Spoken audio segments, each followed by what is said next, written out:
Assalamualaikum warahmatullahi wabarakatuh. Nabi Muhammad Shallallahu Alaihi Wasallam suatu ketika didatangi oleh malaikat Jibril yang akan menurunkan wahyu dari Allah Subhanahu wa Ta'ala mengenai neraka dan pintu-pintunya. Rasulullah kemudian meminta malaikat Jibril untuk menyebutkan golongan umat yang kelak akan melewati pintu-pintu itu.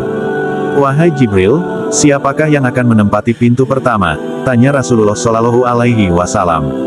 Pintu pertama dinamakan Hawiyah, yang diperuntukkan bagi kaum munafik dan kafir, jawab malaikat Jibril. Rasulullah Shallallahu Alaihi Wasallam sangat sedih.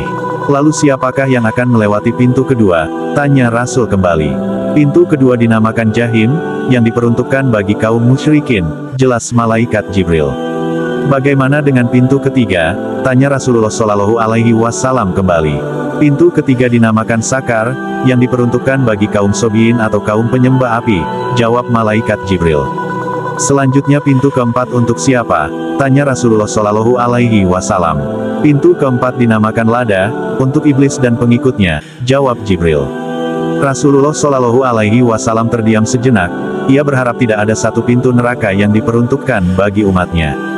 Kemudian pintu kelima dan keenam untuk siapa? Rasulullah Shallallahu Alaihi Wasallam bertanya. Pintu kelima dinamakan Hutomah, diperuntukkan bagi Yahudi, sedangkan pintu keenam dinamakan Sair untuk kaum kafir, jelas malaikat Jibril. Wahai Jibril, sekarang ceritakanlah kepadaku tentang pintu neraka yang ketujuh itu. Pinta Rasulullah Shallallahu Alaihi Wasallam. Mendapatkan pertanyaan seperti itu, malaikat Jibril sejenak diam seperti ragu hendak menceritakannya. Akan tetapi karena Rasulullah Shallallahu Alaihi Wasallam terus mendesaknya, maka malaikat Jibril tak kuasa menolaknya.